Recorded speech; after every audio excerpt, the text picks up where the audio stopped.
हरे कृष्णा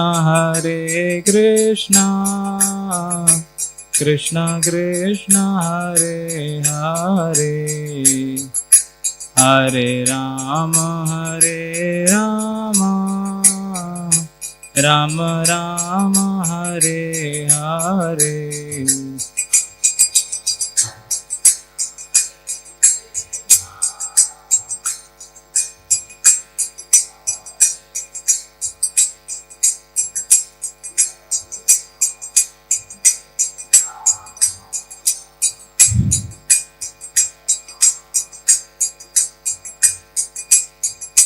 हरे कृष्णा कृष्णा कृष्णा हरे हरे, हरे राम राम राम हरे हरे।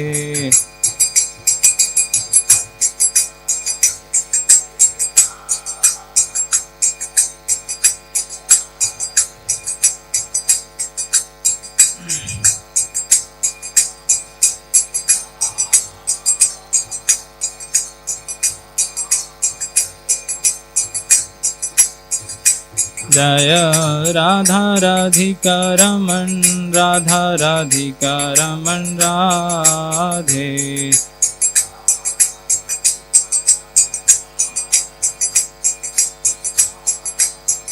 जय कृष्णा बलराम कृष्णा बलराम, कृष्णा बलराम जय Krishna Balram.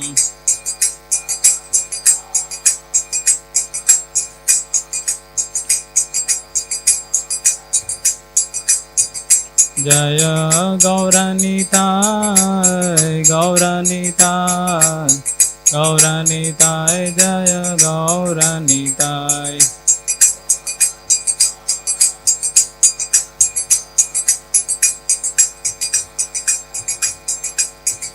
Prabhupada Prabhupada Prabhupada Prabhupada.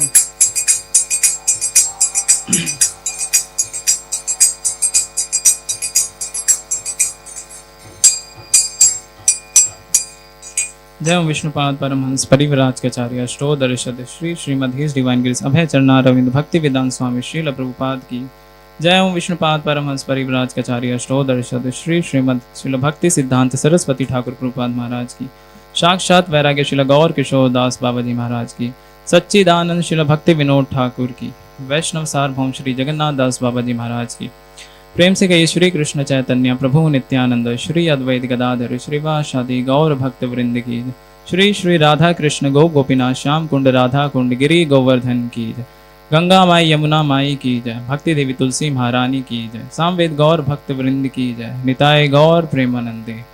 All glories to assembled devotees, Hare Krishna. All glories to assembled devotees, Hare Krishna. All glories to assembled devotees, Hare Krishna. All glories to Shri Shri Guru and Gauranga. All glories to Srila Prabhupada की जय। हरे कृष्णा। आप सभी का स्वागत है आज की संध्याकालीन भगवत गीता कक्षा में। तो आज हम जो चर्चा करने वाले हैं वो है भगवत गीता का अध्याय नंबर 10, श्लोक संख्या 18।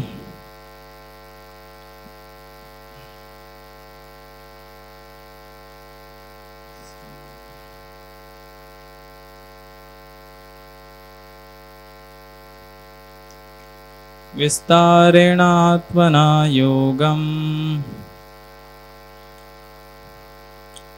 विभूतिं च जनार्दन भूय कथया तृप्तिम् ईश्वरन्तं नास्ति मे अमृतम्। विस्तारेण आत्मना योगम् विभूतिं च जनार्दन भूया कथया तृप्तिम् श्रवणन्तो नास्ति मे अमृतम्। विस्तारेण आत्मना योगम् विभूतिं च जनार्दन भूय कथाया तृप्तिम् ईश्वरं नास्ति मे अमृतम्। ये दोहराना चाहेगा?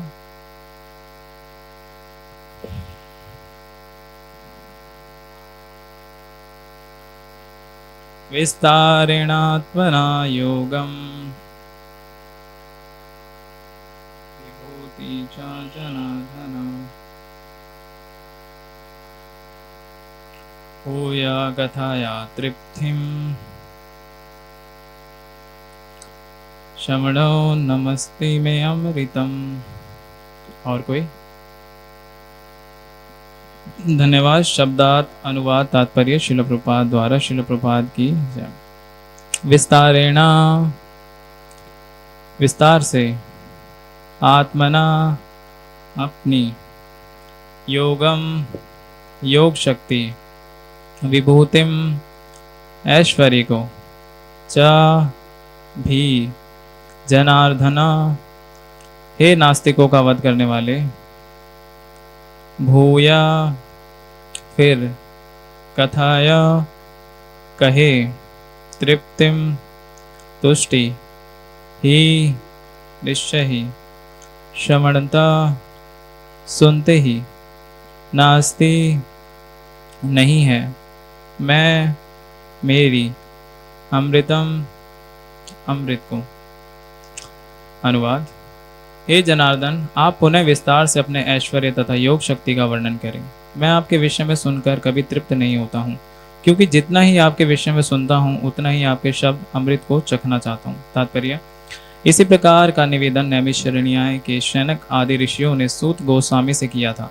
यह निवेदन इस प्रकार है। उत्तम स्तुतियों द्वारा प्रशंसित कृष्ण की दिव्य लीलाओं का निरंतर श्रवण करते हुए कभी तृप्त नहीं होती, किंतु जिन्होंने कृष्ण से अपना दिव्य संबंध स्थापित कर लिया है वे पद पद पर भगवान की लीलाओं के वर्णन का आनंद लेते रहते हैं। श्रीमद् भगवद गीता। अतः अर्जुन कृष्ण के विषय में और विशेष रूप से उनके सर्वव्यापी रूप के बारे में सुनना चाहता है। जहाँ तक अमृतम की बात है, कृष्ण संबंधी कोई भी आख्यान अमृत तुल्य है और इस अमृत की अनुभूति व्यवहार से ही की जा सकती है। आधुनिक कहानियां, कथाएं तथा इतिहास कृष्ण की दिव्य लीलाओं से इसीलिए भिन्न है क्योंकि इन संसारिक कहानियों को सुनने से मन भर जाता है, किंतु कृष्ण के विषय में सुनने से कभी थकान नहीं आती। यही कारण है कि सारे विश्व का इतिहास भगवान के अवतारों की लीलाओं के संदर्भों से पटा हुआ है। हमारे पुराण विगत युगों के इतिहास हैं जिनमें भगवान के विविध अवतारों की लीलाओं का वर्णन है। इस प्रकार बारंबार पढ़ने पर भी विषय वस्तु नवीन बनी रहती है। ओम अज्ञानतिमिरान्धस्य ज्ञानञ्जनशलाकया चक्षुरुन्मीलितं येन तस्मै श्रीगुरुवे नमः। श्रीचैतन्यमनोभीष्टं स्थापितं येन भूतले स्वयं रूपः कदा मह्यं ददाति स्वपदान्तिकं। वन्देऽहं श्रीगुरो श्रीयुतापतिकमलं श्रीगुरोन् वैष्णवांश श्रीरूपं साग्रजातं सगणरघुनाथान्वितं तं सजीवम् साद्वैतं सावधूतं परिजनसहितं कृष्णचैतन्यदेवं श्रीराधा कृष्णपादान् सगणललिता श्रीविशाखान्वितांश। हे कृष्णा करुणा सिन्धो दीनबन्धो जगत्पते गोपेश गोपिकान्त राधाकान्त नमस्तुते। तप्तकाञ्चन गौराङ्गी राधे वृन्दावनेश्वरी वृषभानुसुते देवी प्रणमामि हरिप्रिये। वाञ्छाकल्पतरुभ्यश्च कृपा सिन्धुभ्य एव च पतितानां पावनेभ्यो वैष्णवेभ्यो नमो नमः। जय श्री कृष्ण चैतन्य प्रभु नित्यानंद श्री अद्वैत गदाधर श्रीवासादि गौर भक्तवृंद। हरे कृष्णा कृष्णा कृष्णा हरे हरे, हरे राम राम राम हरे हरे। नमो विष्णुपादाय कृष्ण पृष्ठाय भूतले श्रीमते भक्ति वेदांत स्वामी निति नामिने। नमस्ते सारस्वती देवे गौरवाणी प्रचारिणे निर्विशेष शून्यवादी पाश्चात्य देश तारिणी। हरे कृष्णा। तो ये एक और वर्ष है। अभी कुछ पिछले श्लोकों से जो अर्जुन है वो भगवान से प्रश्न कर रहे हैं और इसके बाद जब अगला जो कल का श्लोक है उसमें भगवान आंसर करेंगे। तो इस श्लोक, इसका जो अनुवाद है इसमें प्रभुपाद जी लिख रहे हैं कि जो अर्जुन है वो भगवान से रिक्वेस्ट कर रहे हैं कि आप अपने विषय में मुझे फिर से बताइए, क्योंकि भगवान की जो लीलाएं हैं वो एकदम अमृत के तुल्य हैं, जिसे हम कितना भी सुन ले उससे मन नहीं भरता। जैसे भौतिक संसार में लोगों को न्यूज़पेपर पढ़ने की आदत है, वो हर दिन एक न्यूज़पेपर पढ़ते हैं। अगर आप उन्हें 10 दिन पुराना न्यूज़पेपर देंगे तो शायद वो ना पढ़ें, क्योंकि लोगों को आदत है कि हमें नई नई खबरें डेली पढ़नी है। लेकिन भगवान की जो ये लीलाएं हैं आपसे 5000 वर्ष पूर्व और एक त्रेता युग उससे भी ज़्यादा, तो भगवान की जो लीलाएं हैं आज भी लोग इतने उत्साह से सुनते हैं। जैसे आप लोग हैं, आप भी भगवान की लीलाओं को सुनने आए हैं, तो ये ऐसी नहीं है कि इनका जो रस है वो दिन प्रतिदिन घटता जाता है। जैसे कोई भी भौतिक कंटेंट होता है आप उसको ज़्यादा नहीं सुनते, तो लेकिन भगवान की जो लीलाएं हैं, इन लीलाओं को सुनते सुनते आप देखो कितना समय बीत चुका है, लेकिन लोग आज भी भगवान की लीलाओं का आस्वादन करते हैं और बहुत उत्साहपूर्वक सुनते हैं। तो एक क्वेश्चन ये आता है कि सुनना ही इतना ज़रूरी क्यों है। जैसे प्रहलाद महाराज बताते हैं नवदा भक्ति में कि श्रवणम कीर्तनम विष्णु स्मरणम पाद सेवनम, तो इसका जो पहला अंग है वो श्रवण करना है। लेकिन हम सुनते हैं कि जो ये कलयुग है ये कीर्तन का युग है। भगवान चैतन्य महाप्रभु आए, हमें संकीर्तन आंदोलन दिया, तो इस युग में हम देखते हैं कि पहले संकीर्तन है जो महाप्रभु ने हमें दिया है, लेकिन जो नवदा भक्ति है ज़्यादातर प्रभुपाद जी भी कहते हैं कि श्रवण करना बहुत ज़्यादा ज़रूरी है। तो इसका मतलब क्या है कि जो सुखदेव गोस्वामी थे, क्या उन्होंने श्रवण नहीं किया, उन्होंने केवल कीर्तन किया। 7 दिन परीक्षित महाराज को जो भगवत गीता बताई। तो एक पास टाइम आता है जब भगवान राधा कृष्ण अपनी लीलाओं को समाप्त करने वाले थे, जब ये जो भौम वृंदावन है यहाँ से भगवान जब अपने धाम को वापस जाने वाले थे, तो जो राधा रानी के तोते हैं जिसका नाम शुका है, तो उन्होंने, भगवान ने उन्हें आदेश दिया कि आप यहीं रहिए। तो जब शुका ने सुना कि मैं यहाँ कैसे रहूँगा आपके बिना, तो भगवान ने उन्हें कहा कि आप यहीं पे रहो। और जब शुका ने कहा कि मैं आपके बिना कैसे रहूँगा, क्योंकि मुझे आपकी लीलाओं को सुनने की आदत है, जब आप ही चले जाएंगे तो फिर मुझे आपकी लीलाएं सुनने को कहाँ से मिलेगा। तो भगवान ने कहा कि कहीं भी आप यहीं रहिए और जहाँ भी हरि कथा हो आप वहाँ जाएंगे, वहाँ से आपको जो शक्ति है वो प्राप्त होगी। तो शुका ने सोचा कि ठीक है, हरि कथा हम कहीं भी सुन लेंगे। तो जब भगवान चले गए तो जो शुका था तो उसने पूरा आकाश छान मारा, पूरा भ्रमण करने लगा, लेकिन उसने देखा कि कहीं भी उस टाइम हरि कथा नहीं चल रही थी, क्योंकि उस टाइम इस्कॉन मंदिर तो थे नहीं, क्योंकि उसे पता होता है कि 8 बजे चले जाना है, 8 बजे कथा होती है, या शाम को 8 बजे आ दो, शाम को कथा होती है। तो वो क्या हुआ कि वो ऐसे छान कर रहा था, तो वो कैलाश पर्वत पे गया। तो कैलाश पर्वत पे जाके उसने देखा कि जो भगवान शिव हैं, भगवान शिव क्या है, वैष्णव नाम यथा शंभु। तो भगवान शिव कथा कर रहे थे, हरि कथा, लेकिन सुनने वाली इतनी सारी ऑडियंस नहीं थी उस टाइम पे, बस सुनने वाली एक पार्वती थी। तो भगवान शिव पार्वती को हरि कथा सुना रहे हैं। तो जो शुका था वो बड़ा खुश हुआ कि मुझे यहाँ से हरि कथा सुनने को मिलेगा। तो वो शुका क्या है, वहाँ पे पेड़ पर बैठ गया। तो जब भगवान शिव, क्योंकि आंख बंद किए हुए हैं और भगवान को जो उनकी लीला है वो साक्षात उनके दर्शन कर रहे हैं, तो भगवान शिव केवल पार्वती माता को वहाँ पे सुना रहे हैं। और रिटर्न में भगवान शिव को कैसे पता चल रहा है कि पार्वती सुन रही हैं या नहीं, तो पार्वती बार बार करती थी। तो जब शिव जी सुना रहे हैं लीलाएं, तो शुका को भी सुनने को मिल रहा है, लेकिन पार्वती क्या है, कुछ समय तक सुनती हैं, फिर उसके बाद उन्हें उबासी आने लगती है, वो सोने लगती हैं। तो जो तोता होता है वो देखता है कि अगर सो जाएंगी तो फिर भगवान शिव हरि कथा करना बंद कर देंगे। तो वो क्या करता है कि जो हूँ की आवाज़ पार्वती निकाल रही थी वो खुद निकालने लगता है। तो जब पूरी कथा खत्म हो जाती है तो भगवान शिव पूछते हैं पार्वती से, क्या आपने वो पूरी कथा सुनी जो मैंने सुनाई थी? तो पार्वती जी बताती है कि हाँ, जब तक मुझे नींद नहीं आती मैंने सुना, उसके बाद मुझे पता नहीं।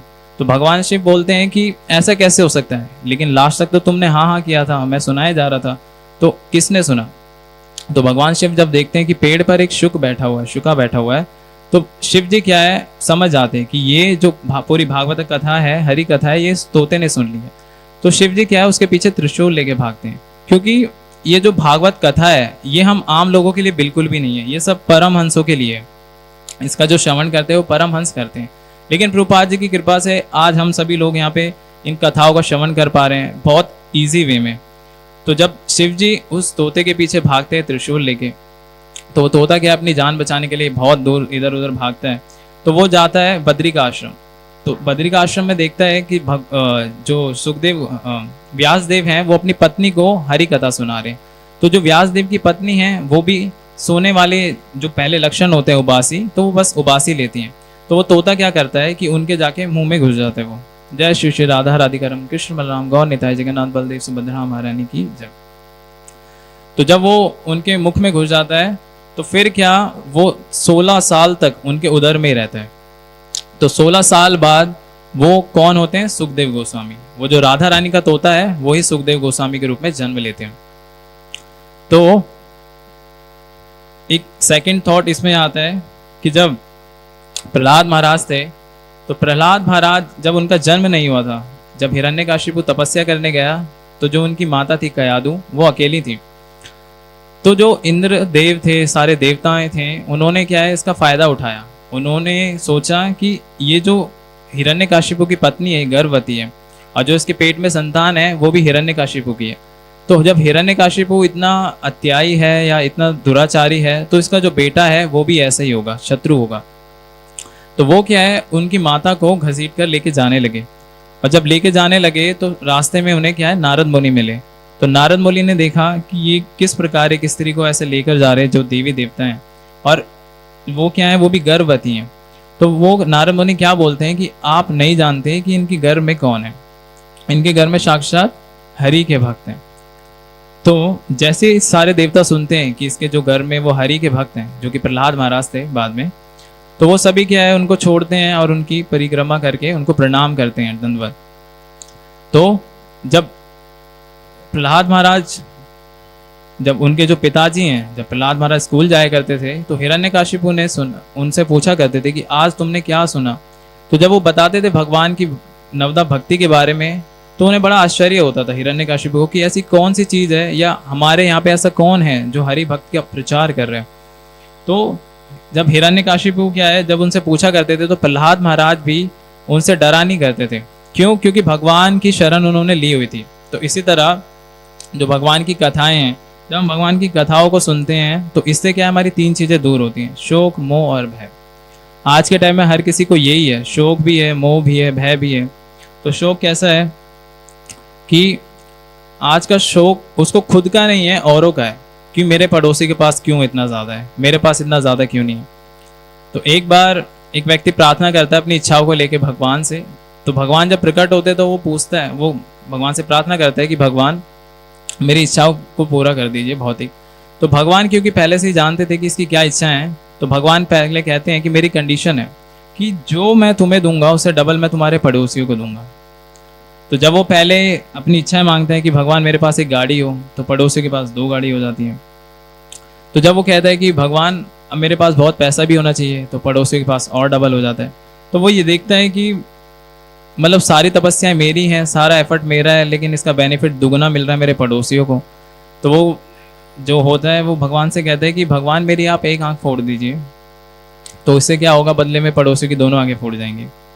तो इससे क्या है ना, व्यक्ति एकदम देखो शांत रहता है व्यक्ति, लेकिन जब वो सुनता है कि उसके पड़ोसियों ने कुछ महंगी चीज़ें ली हैं, या कोई घर खरीदा है, कोई गाड़ी खरीदी है महंगी, तो वो क्या है उस चीज़ के चिंतन में लग जाते हैं कि इससे इसके पास मेरे से ज़्यादा कैसे है, या इससे मतलब मुझसे ज़्यादा महंगी चीज़ इसने कैसे ली। और दूसरा, जब उसके पास सारी महंगी चीज़ें आ जाती हैं तो उसको क्या रहता है, भय रहता है, डर रहता है। आप देखो कि जितने भी अमीर लोग हैं उन सब की दीवारें बहुत बड़ी बड़ी हैं, बॉडीगार्ड रखे हुए हैं, बहुत सारे डॉग्स हैं। ये इसलिए क्योंकि वो उसे डर है कि ये सब चीज़ें मुझसे छिन ना जाएं। और जब ये चीज़ें उससे छिन जाती हैं तो वो उसका शोक करता है, उसको लेमेंट करता है कि ये सब चीज़ें मेरे से दूर क्यों हो गई। तो इस संसार में यही है। और दूसरा, जो मायावादी होते हैं, मायावादी क्या है, भगवान के विषय में बिल्कुल भी सुनना नहीं चाहते। लेकिन भगवान यहाँ पे अर्जुन क्या कह रहे हैं, जो भगवान की कथाएं हैं वो एकदम अमृत के तुल्य हैं। अब अमृत के तुल्य हैं तो जो मायावादी क्या होते हैं, उन जो भगवान की जो एज इट इज ज्ञान है उसमें थोड़ा हेर फेर करते हैं। ये वैसे ही है जैसे एक दूध होता है, दूध अमृत के समान होता है, लेकिन जब सांप उसको चख लेता है तो वो जो पूरा मिल्क होता है वो पूरा विष बन जाता है, विष बन जाता है। तो क्या करते हैं मायावादी, मायावादी सोचते हैं कि हम खुद भगवान हैं, वो भगवान को नहीं मानते, वो कहते हैं कि हम ही भगवान हैं। और उनका एक ही कॉन्सेप्ट होता है कि हम भूल चुके हैं, हम अभी भ्रम के अंदर हैं, जब हम इस भ्रम से दूर हो जाएंगे तो हम साक्षात भगवान बन जाएंगे। एक स्टोरी है कि एक बार एक भक्त थे, तो वो जा रहे थे, तो उन्होंने दीवार पे देखा कि दीवार पे लिखा था सो अहम। तो ये जैसे भक्त ने देखा तो उसने देखा कि सो अहम, इसका मतलब तो मैं भगवान हूँ। तो भक्त कहता है कि ये तो किसी ने गलत लिखा हुआ है। तो वो क्या लिखता है कि वो उसके आगे दा लगा देता है, तो फिर क्या हो जाता है, वो दा सो अहम। तो जब वो मायावादी दोबारा आता है वापस, तो देखता है कि अरे ये कैसे हो गया, ये तो मैंने नहीं लिखा था। तो वो क्या करता है कि वो सोचता है कि हाँ, ये तो जरूर कोई भगवान का भक्त होगा जिसने ये किया है। तो वो क्या करता है, उसके आगे दा और लगाता है। जो भक्त होता है वो दा लगाता है, और जो मायावादी होता है उसके ऊपर सा और लगा देता है, तो सदा सो हम हो जाता है। इसका मतलब मैं सदा से भगवान था। तो जो डिवोटी होता है वो दोबारा उसके आगे दा लगाता है, सदा सो हम। तो वो जो मायावादी होता है तो वो क्या करता है कि उसके आगे दोबारा एक सा और लगा देता है। तो इससे क्या होता है कि जब वो भक्त आता है तो भक्त फिर देखता है कि उन्होंने ये मतलब ये जो व्यक्ति है ये मानने को तैयार नहीं है कि हम भगवान के भक्त हैं। तो जो भक्त होता है उस व्यक्ति से मिलता है, उस मायावादी से मिलता है, और वो बताता है, वो भगवान के विषय में बताता है कि भगवान षड ऐश्वर्यों के मालिक हैं, क्या आप षड ऐश्वर्यों के मालिक हैं? तो वो बताते हैं नहीं। तो ऐसे जब उनमें डिबेट होती है तो फाइनली जो भक्त होता है, क्योंकि भक्त के पास शास्त्रिक प्रमाण है, तो वो इस चीज़ पर बीट करता है और फिर वो उससे हारता है। तो इस चीज़ में जैसे कथाएं हैं, भगवान की कथाएं भगवान से अभिन्न है, और भगवान की कथाओं का श्रवण हमें बहुत ध्यानपूर्वक करना चाहिए। ये ऐसा ही है कि जैसे अगर हम भगवान की जो कथाएं हैं उनको ध्यानपूर्वक श्रवण नहीं करते तो इसका पूरा जो बेनिफिट है वो हमें नहीं मिल पाता। अगर आपको जो करोड़ रुपए का बेनिफिट होता है, शायद वहाँ पे आपको 100 रुपये का बेनिफिट हो। इसीलिए जो हरी कथाएं होती हैं इनसे हमें बहुत सारी शिक्षाएं मिलती हैं, और एक नहीं अनेकों शिक्षाएं मिलती हैं। और हरी कथा का मतलब है कि उसे सुनना और फिर जीवन में बुनना। तो इससे हमें सीख लेनी चाहिए हरी कथा से। ऐसा नहीं है कि भगवान की जो पास टाइम है उसको हम टाइम पास माने, कि कुछ है नहीं करने को तो क्यों ना हम भगवान की कथाएं सुन ले। एक इंसिडेंट मैं बताता हूँ कि भगवान की कथाएं सुनने से क्या फ़ायदा है। कि एक कथा आती है कि एक गांव में एक ब्राह्मण रहता था। तो वो ब्राह्मण बहुत तपस्वी था और उसकी पत्नी थी। तो उसकी जो पत्नी थी वो बहुत आलसी थी। तो उस ब्राह्मण को कोई संतान नहीं थी, तो वो इसी चिंतन में रहता था। तो उस ब्राह्मण ने बहुत तपस्या की, एक ब्राह्मण से वो मिला, तो उसने ब्राह्मण को बताया कि हमारे घर में कोई संतान नहीं है, कृपया हमें आशीर्वाद दीजिए कोई संतान हो। तो ब्राह्मण क्या करता है, यज्ञ से एक सेब उनको देता है और बोलता है कि ये अपनी पत्नी को खिलाना तो आपको संतान प्राप्त हो जाएगी। तो उसकी जो पत्नी होती है धुंधकारी, तो वो क्या करती है कि वो सेब को खाने से पहले सोचती है, क्योंकि वो आलसी तो होती है, तो वो सोचती है कि अगर मैं इसे खा लूँगी तो मैं गर्भवती हो जाऊँगी। और फिर उसके माइंड में थॉट आते हैं कि अगर गांव में आग लग गई तो मैं बचाऊंगी कैसे खुद को, या अगर मेरे पीछे कोई सांड पड़ गया तो मैं कैसे भागूंगी इतना भारी पेट लेके। तो वो क्या है कि आलसी होने के कारण वो सेब को नहीं खाती। तो इस संसार में क्या है कि जो संसार में एक मूर्ख के पास ही जाता है सलाह लेने के लिए, अगर कुछ डिस्कशन करना होगा, क्योंकि मंद सुमंद मतियो मद भाग्यो उपरदृता। क्योंकि जो संसार है, इस संसार में जो सबकी आयु है, जो उनका जो यश है, उनकी जो बुद्धि है वो अल्प है। तो जब वो धुंधकारी सोचती है कि मैं अपनी बहन के पास जाती हूँ, तो वो अपनी बहन से सलाह लेने जाती है। तो उसकी बहन क्या बोलती है कि मैं भी गर्भवती हूँ और एक काम करो, आप 9 महीने मेरे घर पे रह जाओ, और जब जो मेरी संतान होगी उसे आप ले लेना, और जो ये सेब है ये गाय को खिला दो। तो जब 9 महीने बाद संतानें होती हैं तो गाय को भी संतान होती है। तो गाय को एकदम जो मनुष्य का बच्चा होता है, क्योंकि वो जो फल था वो यज्ञ का फल था, और यज्ञ का फल था इसीलिए उसको मनुष्य देह प्राप्त हुई। लेकिन क्योंकि गाय से हुआ था तो जो उसके कान थे वो बहुत बड़े थे, तो फिर उसका नाम पड़ा गौकर्ण।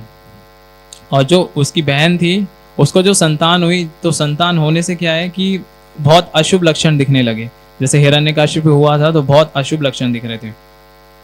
तो जब वो उस बच्चे को लेकर वापस गई अपने पति के पास और उसने बताया कि ये हमारा बच्चा है, तो वो क्या है, क्योंकि वो जो बच्चा था, वो बच्चा क्या है कि बहुत मतलब तमोगुणी था, क्योंकि उसके संस्कार अच्छे नहीं थे, तो वो बहुत उपद्रव मचाने लगा, मतलब बहुत गलत गलत कार्य करने लगा। और जो दूसरी साइड था, जो गौकर्ण हुआ, वो क्या है, वो पूरे दे मतलब भ्रमण करने लगा सारे तीर्थों में, बहुत तपस्या करता था, यज्ञ करता था, तो जिसके कारण क्या है कि वो एक अच्छा ब्राह्मण बना।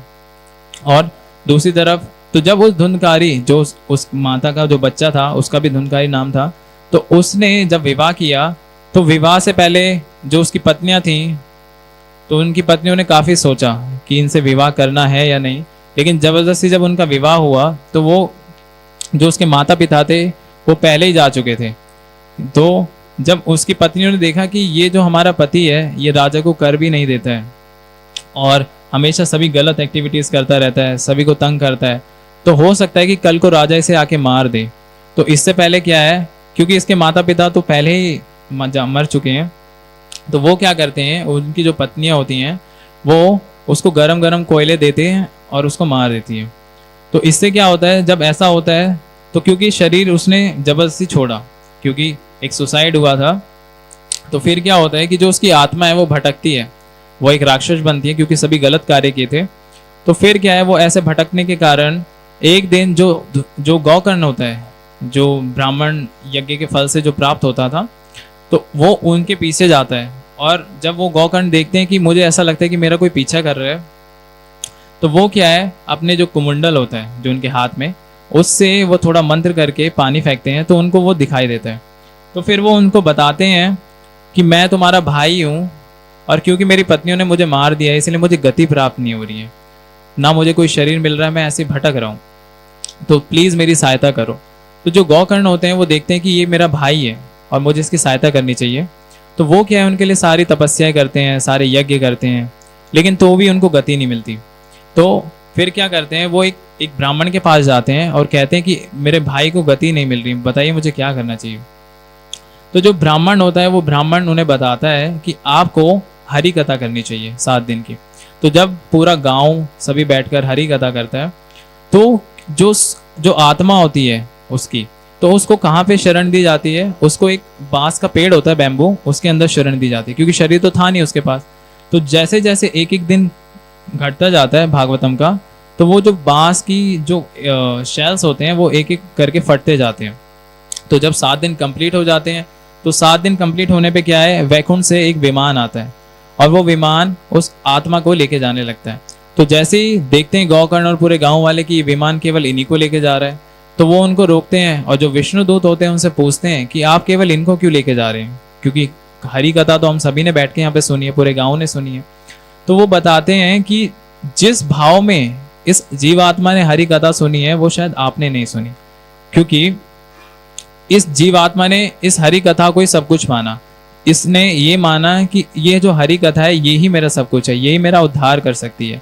और जो बाकी सब ने तो सुना, लेकिन वो ध्यानपूर्वक श्रवण उन्होंने नहीं किया, जिसके कारण उनको ये बेनिफिट नहीं मिला। तो वो जीवात्मा जाती है और फिर जो विष्णु दूत होते हैं वो उनको बताते हैं कि आप दोबारा हरि कथा करो, तो जब आप ध्यानपूर्वक श्रवण करोगे तो फिर शायद आपके लिए विमान आएंगे। तो ऐसा ही होता है, जो गौकर्ण होता है वो यज्ञ करता है और हरि कथा करता है, और फिर जो दोबारा वो विष्णु के दूत आते हैं विमान लेकर, और वो पूरा गांव वैकुंठ धाम जाता है। तो इसलिए हमें ध्यानपूर्वक श्रवण करना चाहिए। इसलिए जो नैमिषारण्य के जो ऋषि थे, वो भी क्या है कि वो भी भगवान से, सुत गोस्वामी से पहले रिक्वेस्ट करते हैं कि आप हमें बताइए। फिर जो परीक्षित महाराज होते हैं वो 7 दिन लगातार भगवतम सुनते हैं। और जो अर्जुन, आप देखिए, अर्जुन भगवान के सखा थे और भगवान के भक्त भी थे। तो अर्जुन, ये जो भगवत गीता में क्वेश्चन कर रहे हैं, ये एक ऑर्डिनरी पर्सन वाले क्वेश्चन है, तो ये अर्जुन क्यों कर रहे हैं? प्रभुपाद जी बोलते हैं कि ये अर्जुन हमारे लिए कर रहे हैं, क्योंकि अर्जुन को तो सब कुछ पता है, क्योंकि वो बहुत बड़े ब्राह्मण हैं, वो भगवान के शुद्ध भक्त हैं और भगवान के सखा भी हैं, तो उन्हें सब कुछ पता था, लेकिन वो हमारे कल्याण के लिए इस भगवत गीता को बोल रहे हैं, तभी ये भगवत गीता आई। तो इस संसार में केवल निराशा ही है, और जब आप धीरे धीरे भगवान की कथाएं सुनेंगे तो उसमें क्या है, आपको रुचि होगी। और भगवान की कथाओं से साक्षात भगवान के दर्शन होते हैं। क्योंकि बहुत से लोग होते हैं जो सोचते हैं केवल भगवान के दर्शन आंखों से होते हैं, नहीं। क्योंकि किसी को जानने से पहले हमें उसके बारे में सुनना होता है। एक शास्त्र में उदाहरण है कि सुनने से ही केवल जो रुक्मिणी देवी थी वो भगवान को प्रेम करने लगी। उन्होंने कभी भगवान को नहीं देखा था, केवल भगवान के बारे में सुना था। तो सुनने से ही भगवान के बारे में देखो, रुक्मिणी जी को उनसे विवाह करना पड़ा और उनका जो भी है उनके प्रति रुचि हुई। तो किसी व्यक्ति के बारे में जब हम सुनते हैं तभी उसके बारे में जान पाते हैं। बहुत से लोग होते हैं कि हरि कथा में आते हैं लेकिन वो ध्यानपूर्वक नहीं सुनते। तो हमें ध्यानपूर्वक सुनने के लिए कम से कम प्रयास करना चाहिए, भगवान से प्रार्थना करनी चाहिए कि भगवान हमें शक्ति दें कि हम आपकी हरि कथाओं को सुन पाएं और जीवन में ये जो मनुष्य जीवन का जो लक्ष्य है कि इस भौतिक संसार के जन्म मृत्यु के चक्कर से निकलना, इससे दूर पाएं। तो ये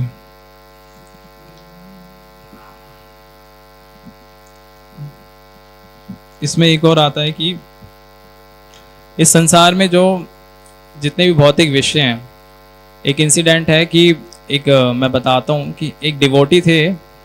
तो उन डिवोटी के एक नीड थी फ़ोन की। तो जब हम उन्हें एक शॉप पे ले गए, एक हमारे भक्त की शॉप थी, तो उन भक्त के पास गए, हमने उन्हें बताया कि हमें ऐसी रिक्वायरमेंट है, हमें चाहिए फ़ोन। तो उन भक्त के पास कोई एक फैमिली आई जो उनकी नॉन फैमिली थी। तो उनको एक मतलब बच्चा भी था, तो वो भी उनके साथ आया। तो वो क्या है कि वो बातें करने लगे आपस में। तो वो बताते हैं कि हमें ना एक फ़ोन दिखाइए, हमें अपने बेटे को गिफ्ट करना है क्योंकि ये सेकंड आया। तो वो पूछते हैं कि आपको किस टाइप का फ़ोन चाहिए, ऐसे ऐसे बातें होती हैं। और उन्होंने पूछा कि आपका बेटा सेकंड आया तो इसका क्या मतलब, आप काफ़ी पढ़ता भी होगा। तो उन्होंने बताया कि हाँ, ये बहुत स्टडी करता है। इसका एक सीक्रेट भी है कि वो ना चेस खेलता है, तो आप भी अपने बच्चे को चेस खिलाइए। तो जैसे उन्होंने कहा, तो क्योंकि वो दुकानदार जो डिवोटी थे हमारे, तो उन्होंने कहा कि हमारा बेटा फर्स्ट आया है लेकिन हमारा बेटा चेस नहीं खेलता, हमारा बेटा सभी भागवत गीता पढ़ता है, सारे ग्रंथ पढ़ता है और भक्ति भी करता है। तो वो हैरान हो गए कि भक्ति करके ऐसा कैसे हो सकता है कि कोई फर्स्ट भी आ सकता है, क्योंकि हमारा बेटा तो दिन रात हमने ट्यूशन भी लगाया और बहुत सारी चीज़ें की, तब जाके ये सेकंड आ पाया। तो कहने का मतलब ये है कि जो भक्ति है, भक्ति आपके जो भौतिक कर्म है इनको रिप्लेस तो करती है, लेकिन हम ये नहीं कहते कि भक्ति करते वक्त आप सभी अपने कर्मों को छोड़ो। जो कर्म है वो तो आपको करना है, लेकिन इसमें अगर आप भक्ति को भी इंक्लूड कर लोगे तो जो आपका जो जीवन है वो आनंदमय हो जाएगा। और क्योंकि भगवान गीता में सब कुछ बताते कि आपको किस प्रकार कर्म करना चाहिए, आपको किस प्रकार एक अपनी लाइफ जीनी चाहिए, क्योंकि इसको मैनुअल बताया गया है लाइफ का। तो जब आप शास्त्रों के अकॉर्डिंगली अपना जीवन व्यतीत करोगे तो आपके जीवन में जो शोक, भय है, जो ईर्ष्या है, ये सब आपके खत्म हो जाएंगे। क्योंकि मृत्यु के समय भगवान कहते गीता में कि मृत्यु के समय 3 चीज़ें व्यक्ति को सताती हैं, एक शोक, एक मोह, एक भय। और जब ये 3 चीज़ें सताती हैं तो व्यक्ति को क्या है कि भगवान का स्मरण नहीं हो पाता, भगवान का स्मरण मुश्किल है। इसीलिए ये वही है कि जब जैसा आप पूरे साल प्रिपरेशन करोगे तो फाइनल एग्जाम में आप उसको कर पाओगे। जिस व्यक्ति ने पूरे जीवन केवल अपने इंद्रिय तृप्तियों में लगाया है और कभी भगवान का चिंतन नहीं किया, लेकिन अंतिम समय में वो सोचता है कि मैं भगवान का चिंतन कर लूँगा, तो ये बड़ा मुश्किल है। ये वैसे ही है जैसे एक जो पेड़ होता है, जब वो कच्चा पेड़ होता है तो एक बांस होता है, आप उसको बचपन में जब वो एक स्टार्टिंग ग्रोइंग एज पे होता है तो आप उसको कैसे भी मोड़ सकते हो, लेकिन जब वो बड़ा हो जाता है तो आप उसको नहीं मोड़ सकते, क्योंकि जब आप उसको फिर ट्राई करोगे मोड़ने का तो वो टूट जाएगा। तो इसी तरह बचपन से आप अपने जो भी बच्चे हैं या आप भी हैं, उनको आप ये भगवान के जो दिव्य ग्रंथ हैं इनको पढ़ाएं, क्योंकि प्रभुपाद जी की कृपा से ये इतने इजी हो चुके हैं और हर लैंग्वेजेस में अवेलेबल हैं। तो आप बच्चों को जब बचपन से ये देंगे, जब क्लासों में जो एजुकेशन है और उसके साथ साथ आप ये चीज़ें इंक्लूड करेंगे, तो ये उसके जो अंतिम समय आएगा, तो अंतिम समय में आने के बाद क्या है, उसको इस चीज़ का स्मरण होगा, क्योंकि जिन्होंने बचपन से ही इस चीज़ को किया है तो धीरे धीरे वो उसके पूरे स्वभाव में होगा। और जब जो पूरे साल जिन्होंने जो चीज़ किया है वो अंतिम समय में उनको याद आएगा। तो इसीलिए हमें भगवान की शरण लेनी चाहिए। भगवान की जो ये वाणी है, भगवान के जो ये ग्रंथ हैं, अब इसकी हमें शरण लेनी चाहिए। एक बार पास टाइम आता है जब भगवान श्री राम जी अपनी सभा में बैठे हुए थे अपने सिंहासन पर। तो जो उनकी सभा है, तो भगवान श्री राम कथा सुना रहे हैं, हरि कथा। और जो जो उनके जो उनके जो सुनने वाले हैं वहाँ पे श्रोता हैं, तो वो भगवान के जो हरि कथा को सुन रहे हैं। और जैसे ही जब कोई विषय आता है कि भगवान ने आज अभी इसका वध किया, तो बड़े खुश होते हैं वो। तो जब भगवान श्री राम जी ने देखा कि ये कौन सा आनंद है जो इनको मिल रहा है, तो हरि कथा तो मैं भी कर रहा हूँ लेकिन मुझे इतना आनंद नहीं मिल रहा है, इनको जितना आनंद मिल रहा है। तो भगवान क्या करते हैं, चुपके से उनके बीच में आके बैठ जाते हैं। तो ये किसी उनको पता नहीं चलता कि भगवान साक्षात हमारे बीच में आके बैठे हैं। तो जब वो सुनते हैं भगवान कि भगवान ने किसी का वध किया है, तो उनको बड़ा आनंद आता है। और जो उनके साथ बैठे रहते हैं डिवोटीज जो सुन रहे होते हैं कथा, तो वो भगवान के क्या है, पीठ पे हाथ मार के कहते हैं कि देखो भगवान ने इसका वध किया, भगवान ने इसका वध किया। तो कहने का मतलब यही है कि जो भगवान की कथाएं हैं वो भक्तों के बीच में ही सुननी चाहिए। जो भगवान के भक्त होते हैं उनके साथ ही सुननी चाहिए। यदि आप सोचते हैं कि मैं भगवान की कथा किसी भी अप्रामाणिक व्यक्ति से सुनूंगा, तो ये क्या है, ये आपके जीवन को नष्ट कर देगा। क्योंकि वो जो कथा है वो एज इट इज नहीं होती है। जो भगवान ने जो हमें दिव्य ज्ञान दिया है, जो आजकल के सो कॉल्ड मायावादी हैं, वो उस पर अपना मैनिपुलेट करते हैं कुछ ना कुछ गलत चीज़ें। और एक दिन ऐसा आता है कि जब वो खुद को भगवान बता देते हैं। जब प्रभुपाद जी का एक पास टाइम आता है कि प्रभुपाद जी जब एक टाइम पे भगवत गीता क्लास ले रहे थे, तो वहाँ पे एक व्यक्ति होता है, तो वो खड़ा होता है, बोलता है प्रभुपाद जी मैं ही भगवान हूँ, आप किस भगवान के बारे में बात कर रहे हैं। तो प्रभुपाद जी बताते कि नहीं, तुम भगवान नहीं हो, तुम भगवान के दास हो। तो नहीं मानता, वो कहता है नहीं मैं भगवान हूँ। तो प्रभुपाद जी कहते नहीं, तुम भगवान के दास हो। तो ऐसे बहस चलती है। तो प्रभुपाद जी, तो वो जो व्यक्ति होता है उसको क्या होता है कि उसको जाना होता है टॉयलेट के लिए। तो प्रभुपाद जी उनको बोलते हैं अपने शिष्य को कि इसको जाने मत दो, इसको पकड़ लो। तो जब वो उनको जाने नहीं देते उनके शिष्य, तो वो क्या करता है, वो उनसे रिक्वेस्ट करता है प्लीज़ मुझे जाने दीजिए। तो प्रभुपाद जी बोलते हैं कि जो अपने इस टॉयलेट को कंट्रोल नहीं कर पा रहा है वो क्या भगवान होगा। तो ऐसे बहुत से लोग हैं। इवन जब प्रयागराज मेला होता है, कुंभ का मेला होता है, वहाँ आप देखोगे कि भगवान के सारे इनकारनेशन आपको मिल जाएंगे। जितने भगवान के रूप हैं, भगवान के जो अवतार हैं, और जो अभी आए भी नहीं हैं वो भी आपको अवतार मिल जाएंगे। तो ऐसे बहुत से लोग हैं जो खुद को साधु बोलते हैं या खुद को भगवान का इनकारनेशन बोलते हैं। और इसका कारण क्या होता है, जो लोग दुखी होते हैं, क्योंकि आजकल के संसार में आप देखोगे नशा बहुत बढ़ रहा है। ये इसीलिए बढ़ रहा है क्योंकि सब लोग दुखी हैं, और दुख को छुपाने के लिए लोग क्या करते हैं, ज़्यादातर नशा करते हैं। तो जिसके कारण क्या है कि जब वो ज़्यादा दुखी होते हैं या उनको कोई भौतिक इच्छाएं होती हैं, तो वो क्या करते हैं, किसी साधु के पास जाते हैं या किसी के तांत्रिक के पास जाते हैं। तो इसमें क्या है कि वो लोग इनका फ़ायदा उठाते हैं। तो इसमें गलती हमारी ही है, क्योंकि हमारी भौतिक इच्छाएं हैं तो हम उनके पास जा रहे हैं। तो इसीलिए भगवान की इस जो ये कथा है, हमें इनका श्रवण करना चाहिए डेली बेसिस पे, इनको सुनना चाहिए। और इससे क्या है, हमें अभय प्रदान होता है। अभय क्या होता है कि हम जब अभय प्रदान होगा, तो इससे क्या है, जो संसार की जितने भी कष्ट हैं या परेशानियां हैं, तो ये हमें नहीं सताएंगी। जैसे एक भक्त का जीवन जो होता है, कि जो कष्ट होता है वो, इसका एक कंपैरिजन किया जाता है कि एक जो बैलगाड़ी होती है, उस बैलगाड़ी में जब बैलगाड़ी में कोई बैठा रहता है, तो जो क्या, जब कोई गड्ढा आता है तो उसमें उसको बहुत ज़्यादा चोट लगती है। लेकिन उसी अपोजिट में जो एक भक्त का जीवन है, जब उसके भक्त के जीवन में कष्ट आते हैं, तो वो क्या सोचता है कि ये कष्ट मेरे कर्मों के अनुसार मुझे मिल रहे हैं। लेकिन भगवान की कृपा से ये उसी तरह जैसे एक मर्सिडीज में बैठा व्यक्ति उस दचकी को बहुत कम फील करेगा। तो इसी तरह जो भक्त होता है, भक्त जानता है कि मेरे जीवन में कष्ट आने हैं मेरे कर्मों के अनुसार, लेकिन ये भगवान की कृपा है कि मुझे शक्ति मिल रही है और मैं इनसे बचने का प्रयास कर रहा हूँ। जैसे बहुत से छोटे छोटे जीव होते हैं, बहुत चींटियाँ होती हैं या और भी छोटे छोटे जीव जिन्हें हम देख भी नहीं पाते, और डेली बेसिस पे उनकी डेथ होती है। न जाने कितने जीवों की हम हत्या कर देते हैं।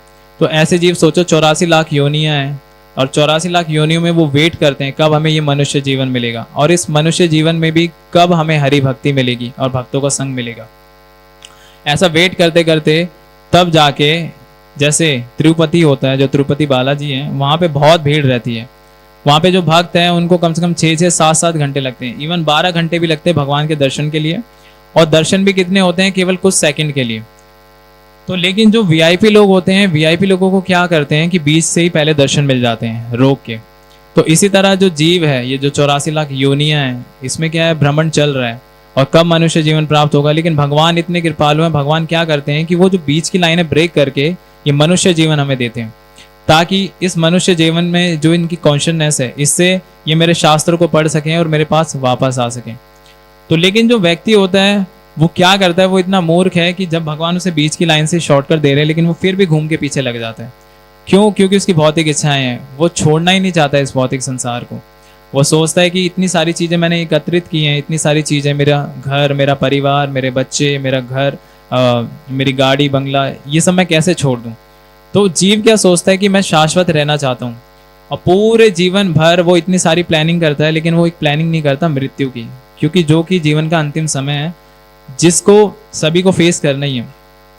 तो इससे क्या होता है कि जब अंतिम समय में उसको बहुत भय सताता है।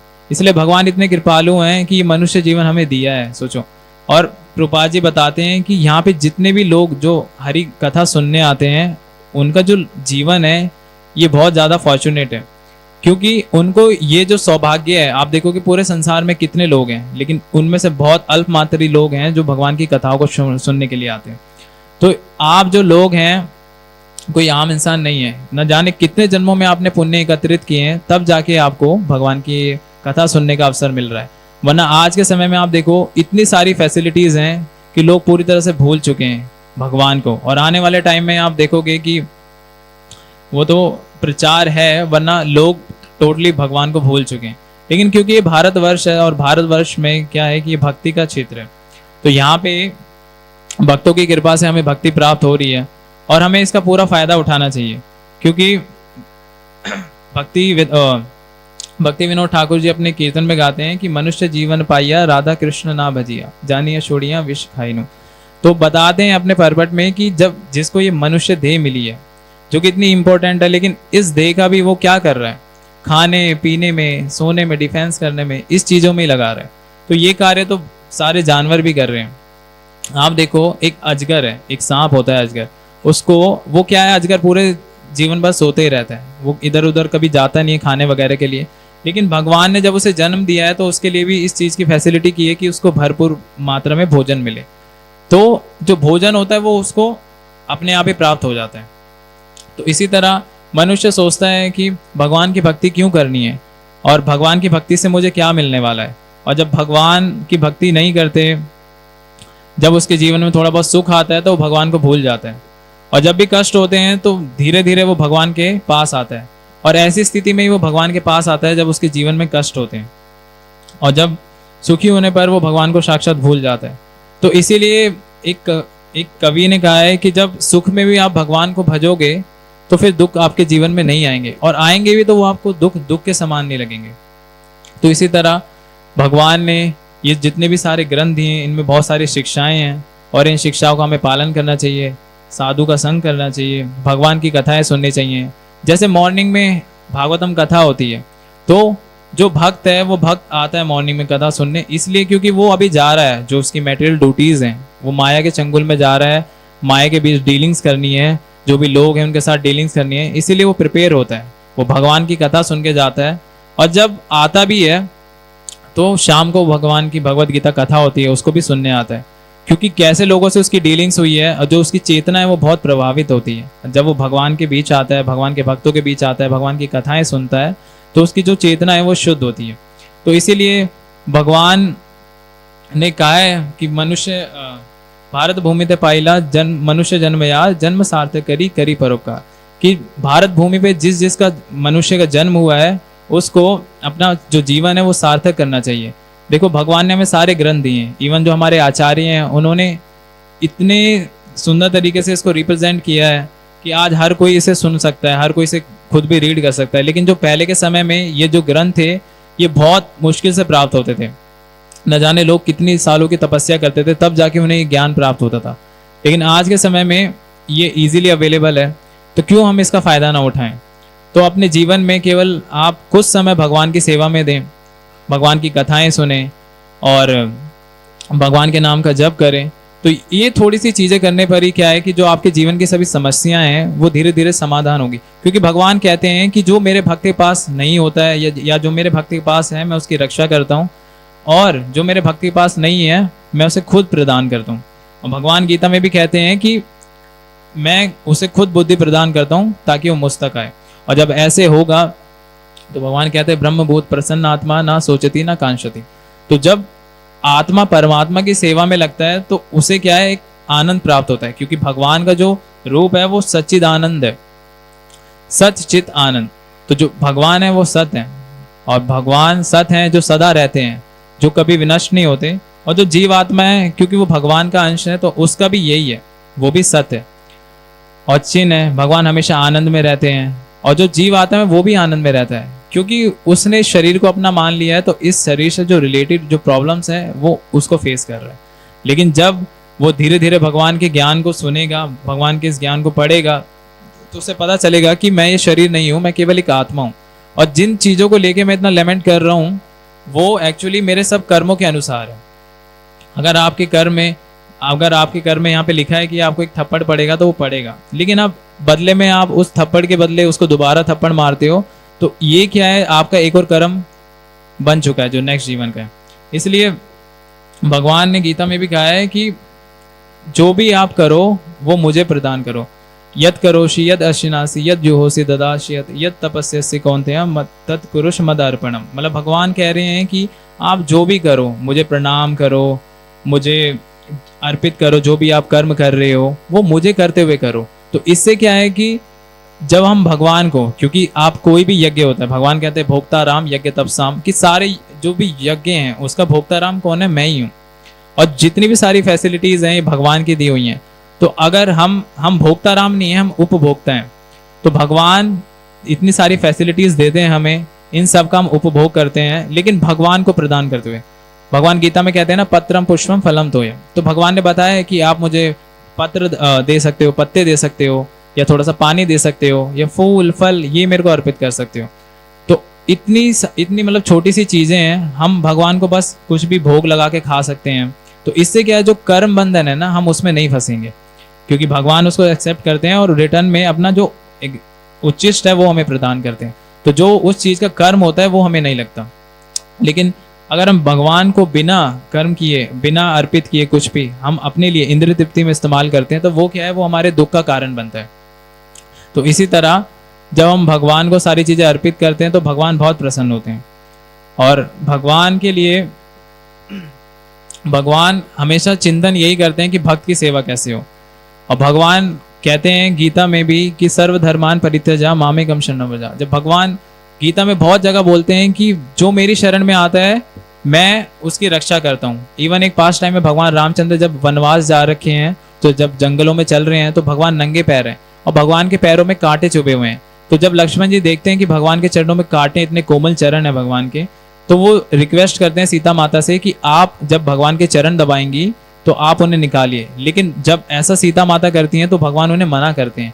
भगवान बोलते हैं कि मैंने अपने भक्तों को वचन दिया है कि जो मेरी शरण लेता है मैं उसको कभी नहीं छोड़ता। तो सोचो, भगवान खुद कह रहे गीता में, लेकिन भक्तों के जीवन में थोड़ा सा भी कष्ट आता है, या किसी भी जो भी भक्ति में लगा हुआ है, इतने समय से भक्ति में लगा हुआ है, थोड़ा सा कष्ट आता है तो वो इधर उधर तांत्रिक के पास जाते हैं कि ये अंगूठी बना दीजिए मेरी, या मेरा वो बना दीजिए, ये पहनना है मेरे को, वो पहनना है। तो इसीलिए जब हम तो पूरी तरह भगवान के ऊपर शरणागत होंगे तो भगवान हमारी रक्षा करेंगे। जैसे द्रौपदी थी, जब द्रौपदी को प्रयास किया जा रहा था नग्न करने का, तो द्रौपदी की सहायता भगवान कब तक नहीं कर रहे थे, जब तक वो पूरी तरह डिपेंड नहीं थी। लेकिन जब दोनों हाथ उठा के द्रौपदी जी ने प्रार्थना की भगवान से, तो भगवान ने उनकी रक्षा की। तो इसलिए भगवान चाहते हैं, भगवान ये एक युद्ध का मैदान है, और जीवन में जो भी कष्ट आ रहे हैं, या भक्त हो या जो भक्ति करने का प्रयास कर रहा है, तो वो ये क्या है, भगवान हमें तैयार कर रहे हैं धीरे धीरे ना, हमें पूरी ट्रेनिंग दे रहे हैं कि कैसे आपको इन कष्टों को सहना है। भगवान गीता में भी कहते हैं कि मात्र स्पर्शस्तु कौन्तेय शीतोष्ण सुख दुखा। जो कष्ट है, ये कष्ट क्या है, जैसे सर्दी और गर्मी जो अपने समय के अनुसार आते रहते हैं, लेकिन अब उसमें ऐसा तो नहीं है ना कि आप जीना ही छोड़ देंगे उस टाइम पे। तो सर्दियों में भी आप जी रहे हैं, गर्मियों में भी आप जी रहे हैं, लेकिन करना क्या हो रहा है कि वहां पे आपको सहना पड़ रहा है। तो इसी तरह जीवन में कष्ट तो आएंगे जो कर्मों के अनुसार, लेकिन हमें क्या करना है, भगवान की शरण ग्रहण करनी है। जब हम भगवान की शरण लेंगे तो हमें भगवान अभय प्रदान करेंगे। ठीक है, तो मैं यहीं पे विराम दूंगा आज की कक्षा को। आप सबका बहुत बहुत धन्यवाद। जगत गुरु श्रील प्रभुपाद की, ग्रंथराज श्रीमद् भगवद गीता की, निताय गौर प्रेमानंदे। अगर किसी कोई प्रश्न है तो पूछ सकते हैं।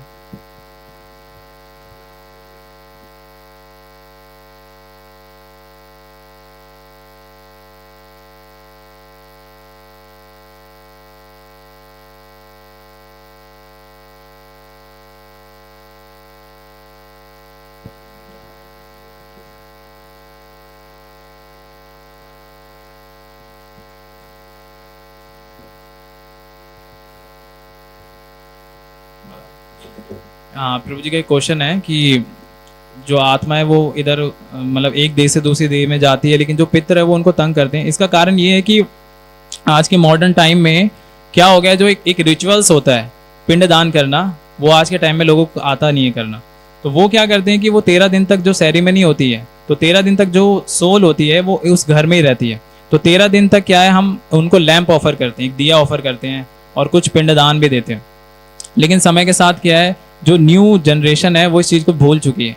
तो इससे क्या होता है कि जो हमारे पितृ लोग हैं, जो पितृ हैं, तो पितृ को क्या होता है कि एक पितृ पक्ष आता है, अभी आने वाला है, तो इसमें हमें पिंडदान देना होता है, जिसके कारण जो उनकी बॉडी है वो बनती है। तो हम ना पितरों को हर दिन दान देते हैं, पता है, क्योंकि जो वहाँ का 1 साल है, हमारा जो 1 साल है वो वहाँ का 1 दिन है। तो हर साल में एक पितृ पक्ष आता है, तो हर साल हम हर दिन अपने पितरों को एक पिंडदान देते हैं।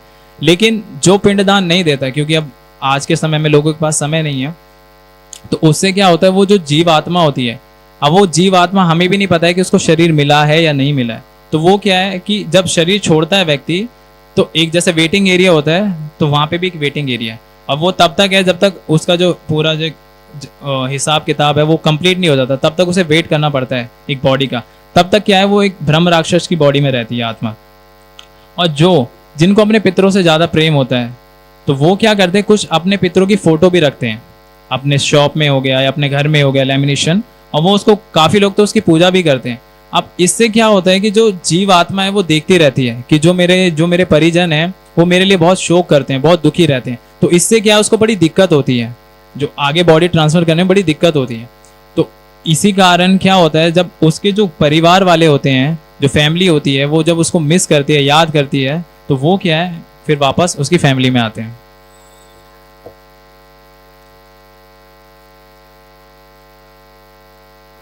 तो उनका शरीर, उनका जो ग्रॉस बॉडी छोटा है, लेकिन उनकी जो सटल बॉडी है वो आ सकती है। जैसे कि आप देखोगे कि काफी लोगों को जो स्पिरिट होती हैं वो सताती हैं, भूत होते हैं। इसका कारण क्या होता है, तमोगुणी। श्री राधा राधिका रमन जी, कृष्ण बलराम जी, गौर निताय, जगन्नाथ बलदेव सुभद्रा महारानी की जय। तो काफी लोगों को आत्माएं वगैरह सताती हैं। इसका कारण ये होता है कि वो तमोगुणी होते हैं। अब जैसे कि काफी लोग होते हैं बहुत टाइम तक नहाते नहीं है, काफी टाइम लोग कुछ खाते हैं तो कुल्ला नहीं करते हैं, या अपने बिस्तर पे खाना, अपने बिस्तर पे पड़े रहना। तो इससे क्या है, जो तमोगुण हो जाता है, गंदगी होती है, और ऐसी चीज़ों से जो ये स्पिरिट होती हैं अट्रैक्ट होती हैं, क्योंकि इनके पास बॉडी नहीं है, और जब तक बॉडी नहीं है ये किसी चीज़ को इंजॉय नहीं कर पाएंगे। तो ऐसे इसी कारण होता है कि जो तमोगुण लोग होते हैं, आत्माएं उनकी तरफ अट्रैक्ट होती हैं।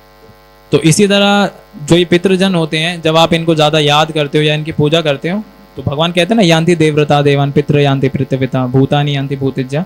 तो जो जिसकी पूजा करता है वो उसी के लोकों में जाता है। तो इसीलिए ये तंग करते हैं। हाँ जी,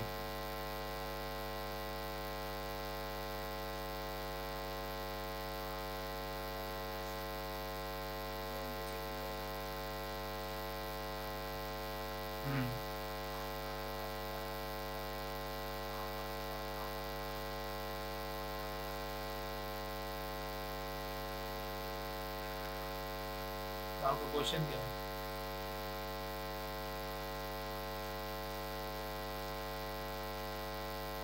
हाँ, तो इसका आंसर यही है कि जो भगवान की भक्ति नहीं करता उसे बार बार इस जन्म मृत्यु के चक्कर में पड़े ही रहना है। और भगवान कहते हैं कि जो एक तो भगवान को मानते नहीं है, ऊपर से खुद को ही भगवान बोलते हैं और गलत प्रचार कर रहे हैं, तो भगवान कहते हैं मैं इन्हें अधम योनि में और नीचे गिराता हूँ। तो जब तक आप मनुष्य का जीवन मिला है, मनुष्य के जीवन का, जैसे पेन होता है, आज पेन का क्या करते हैं लोग यूज़, ज़्यादातर खुजलाते हैं, या कोई सो रहा हो तो उसको फेंक के मार देते हैं, या बहुत सारी चीज़ें पेन से हो जाती है, पेन फाइटिंग खेलते हैं। लेकिन जो पेन का मेन पर्पस क्या था, उसको लिखने के लिए बनाया था लोगों ने। तो ऐसे ही मनुष्य जीवन है, मनुष्य जीवन भक्ति के लिए बना है, लोग भक्ति ही नहीं कर रहे हैं, तो फिर तो एक मनुष्य में और एक जानवर में कोई अंतर नहीं है ना। तो इसे बोलते हैं दो पैरों वाला, मतलब एक वो जानवर, तो ये वही हो गया। तो इसीलिए जब मनुष्य का जीवन है, आप भक्ति नहीं कर रहे हो या अपने भौतिक कार्यों में लगे हुए हो, तो इसका तो रिएक्शन आपको मिलेगा जन्म जन्मांतर तक। ठीक है, हरे कृष्ण।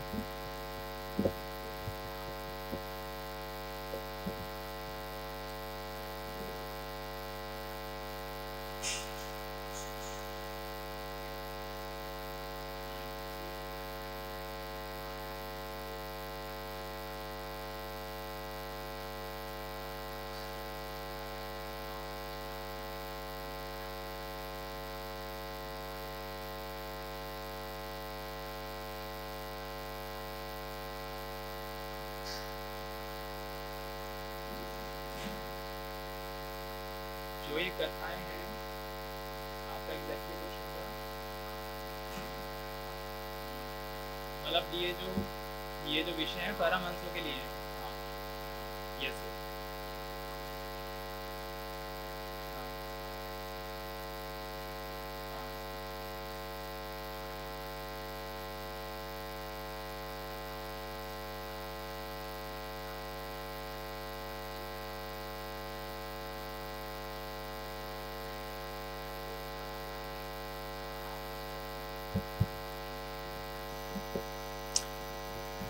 जैसे क्लास होती है ना, तो क्लास में बहुत सारे स्टूडेंट होते हैं।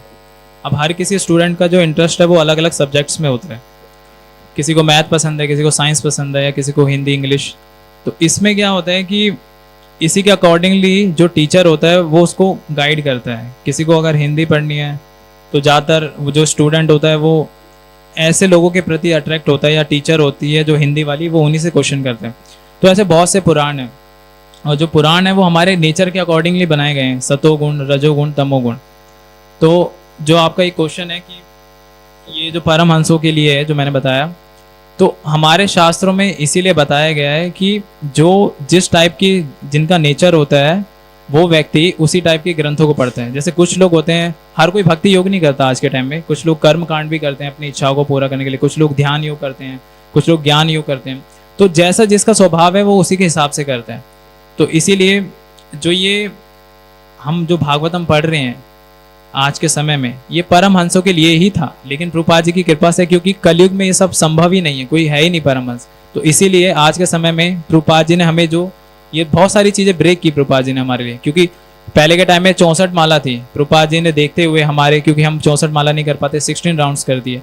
प्रभुपाद जी ने कहा केवल आप 4 नियम पालन करो। तो इसीलिए जो हमारे आचार्य हैं उन्होंने इसको बहुत सिंपल और बहुत सारी चीज़ों को ब्रेक करते हुए हम बद जीवों के लिए इसको दिया है।